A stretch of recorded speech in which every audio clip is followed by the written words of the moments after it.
Arlene here. What are you guys doing today? It is so good to see you, and thank you so much for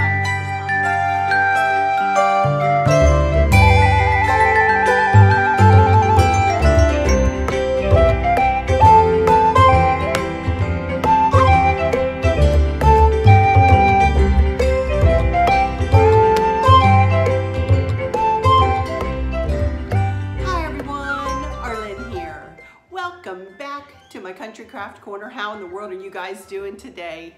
It is so good to see you, and thank you so much for stopping back by to see what I'm up to. And what I'm up to today is, this is an introduction to what may be partly a voiceover video, only because I have two girlfriends coming here today for a ladies craft day. But I am going to be creating a big grapevine wreath for spring. So stick with me here, and I'm gonna do a funky bow in this video as well. And it's gonna be, I believe it's 12 loop. I haven't quite decided yet, but it's probably gonna be a 12 loop funky bow. I'm not sure I'll have too much of a tutorial in this one. I'm not sure. It just depends on how the conversation is going and if I can interject some conversation. It's easier for me to do a funky bow tutorial in real time for you two. I may need to refer you to a link, Crafted Bow 101 series in this one video, just because it is kind of a special day.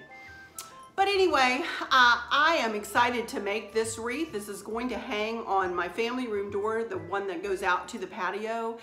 And this is gonna kind of set the tone for where my decor is gonna go after Valentine's Day on this side of the house, or after Chris gets painted. You know, we're gonna paint. I think he's gonna start painting at the end of this week. So regardless, I'm going to come back probably with a voiceover portion of this video, and you'll be able to watch this wreath come to fruition. I hope all is well with everybody. I'm feeling a bit better this week, by the way. I feel like I've gotten some rest over the weekend. So I think my new plan moving forward, to not do videos over the weekend and not do my lives and only do what like this is naturally going to be happening, is going to be a good plan for me and for you, because you're going to see me a lot happier. Anyway, here we go, off to make a, hopefully what will turn out to be a pretty grapevine wreath. Be right back. Okay, you guys, I'm back, and I'm going to go ahead and cut up some ribbon for my funky bow. Here's all the flowers that I'm going to be using in this grapevine wreath. It is an eclectic mix, I know, but trust me. So this is the main ribbon, this one.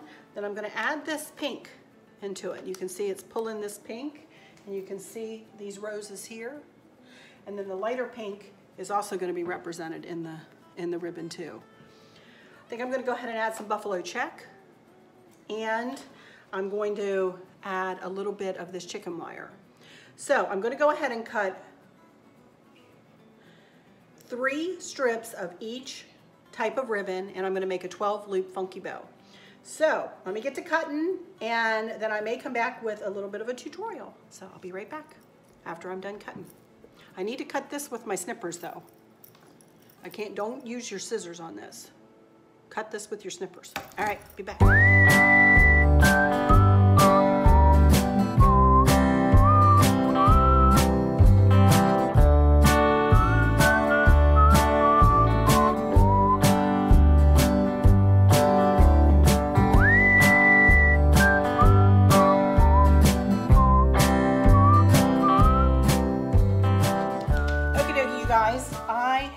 Cut all of my ribbons at 24 inches long. As I said, I'm going to make a 12 loop funky bow. I also cut the chicken wire at 24 inches. I've gone ahead and folded it. For those of you who've seen me do a funky bow, you'll know why I went ahead and folded it and found 5.5 inches for the loop. For those of you who've never seen me make a funky bow, this is how we make a funky bow. You just take your first strip of ribbon and you fold it completely in half, just like that. And you go to your board or your measuring device, whatever you have, and you measure out 5.5 inches is what I'm going to make these loops. You can make the loops larger or smaller, but I make them at 5.5 inches. But be consistent in your one bow with your loop size. Pinch it together at 5.5 inches. Go to the back tail and twist. to bring that right side up so that the right sides of the ribbon are moving in the same direction or going and facing the same direction. So go to your next ribbon in your pattern of ribbons, find 5.5 inches and pinch it together, and you're going to point that ribbon, that loop, up from center. Center being my thumb. My thumb is the center of this bow. Point that loop up from center. Again, go to that back tail every time and twist. Whether or not it looks like it's two-sided ribbon, you still want to twist it because it can be different texturally. Next, go to your next one, fold it right in half, find 5.5 inches, point that loop up from center again, and go to that back tail and twist. Now I'm going to add in one of these chicken wire loops. So just add that right in. I'm not going to worry about twisting, turning the chicken wire, because trust me, that's not possible. So then we've gone one time through the pattern with all of the loops pointing up from center. Now we're going to go through the pattern again, and we're going to point the loops down from center. Again, finding 5.5 inches on your board, turning it, and smushing it in there. And you want to put your ribbon in side by side by side. Don't pile it on top of one another, because you're going to end up with a jumbled pile and it's going to be really thick. And then you're going to have that chicken wire catching on your scarf every 2 seconds. Oh. The next time, fold, go to 5.5 inches, turn, down from center. After I'm done doing this row, I'm going to go ahead and put you into fast motion. You've gotten the pattern down now. You know what I'm going to have to do for the next time through. 5.5 inches, turn it down from center, and twist. And add the next chicken wire in. And now we're going to go through the pattern one more time. Did I say 2 times? One more time, sorry. And you're going to turn the loops up from center again. Okay, so I'll speed through this and I'll be right back when I'm ready to put this bow together. Okay, now I'm all the way through the bow, and the way we tie this together is you take a pipe cleaner and you find the center of the pipe cleaner. You lay it over beside your thumb, pull part of it around the bottom and part of it around the top. Use the hand that you've held the ribbon shut with as resistance. Get this hand up, these fingers up as close as you can to the back of the bow, and twist. Twist the bow, twist the twist tie. I twist both. Shake that hand out because it is hurting you about now. Now, the most important part of any bow is the fluffing. So I'm going to again go into fast motion here, and I'm going to fluff this bow out, but just let me give a little instruction before I do that. You want to go ahead and get your hand in every single loop that you've made. Make that loop big and pretty and spread it out and pull it forward. And that way, the more you do that, the bigger and fluffier your bow is going to be in the end.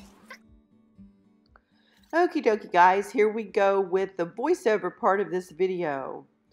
Did you know that those 2 green pieces are called maiden hair fern? I looked it up at Hobby Lobby, but that's what they are. As you can see, I turned 2 of them on one another and tied them together with the famous cable tie. Then I added 2 tufts of the pink florals, and I tied them together with cable ties, and then I tied them all on to the wreath. As you can see, I left room enough there to fit the bow in. Also, I am cable tying down a few of the longer, wispier pieces of the fern, just because when I went to hold it up, they kind of fell into the center of the wreath, and so I wanted them to stay into place. And of course, the cable tie was hidden, you know, by the other flouncier parts of the fern. Here I am tying my bow on, and I actually took a cable tie and weaved it into the back of the pipe cleaner that I used to close the bow with, and I tied the tie wrap around the stems of the florals. It helped the bow sit up a little bit, and as you can see, I'm just fluffing away here now. Here I am cutting some longer strips of ribbon, just the black and white buffalo check and the floral, and I tied that on with a cable tie, and I've just let them kind of hang for now. As you can see, I added the cross right underneath the bow. There was a hook on the back of the cross, and I just tied it on with a cable tie.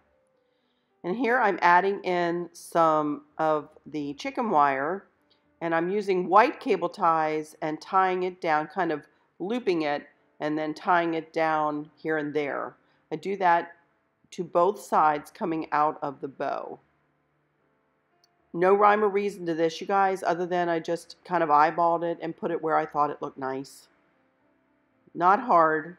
A little tedious, but not hard. Well, here I go with this sign. This thing gave me some troubles trying to fit it on the wreath just the way I wanted. You can see I was in a conundrum here for myself. It was a wee bit frustrating, to say the least. As you can see, I hot glued a pipe cleaner onto the bottom left corner, and I weaved a cable tie into the existing hook on the back of the plaque. Okay, that's the way I want it.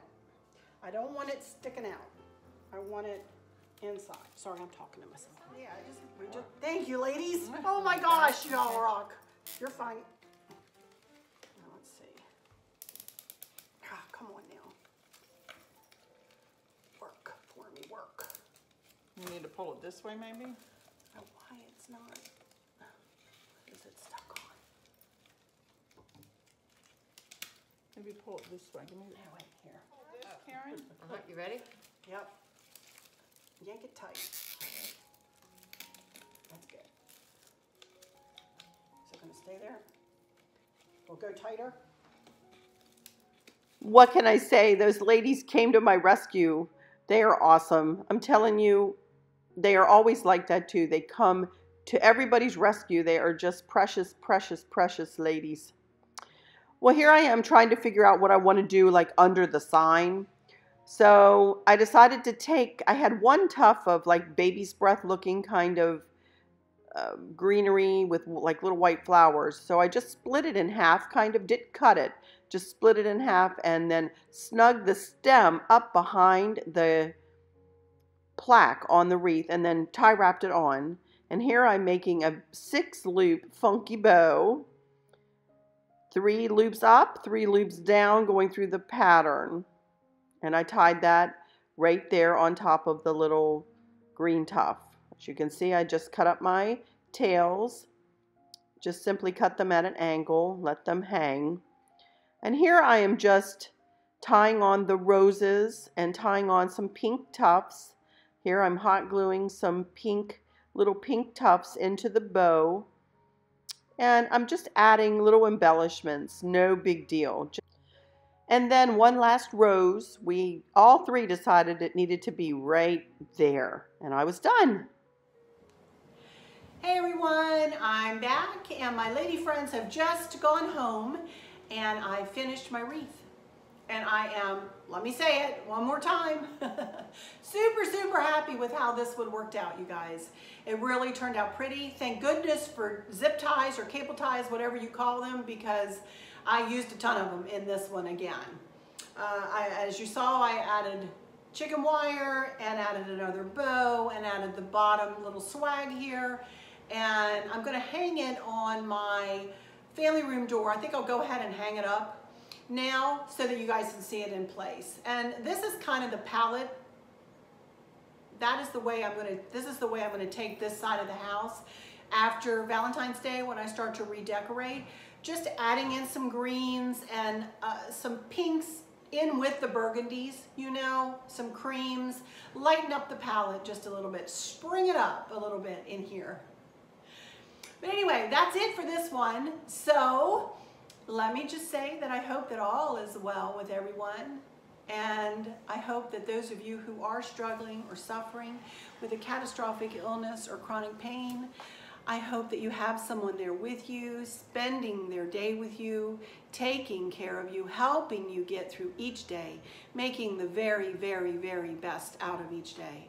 I hope there's nothing weighing on your minds or your hearts, pulling your attention away from where you want it to be or where it should be.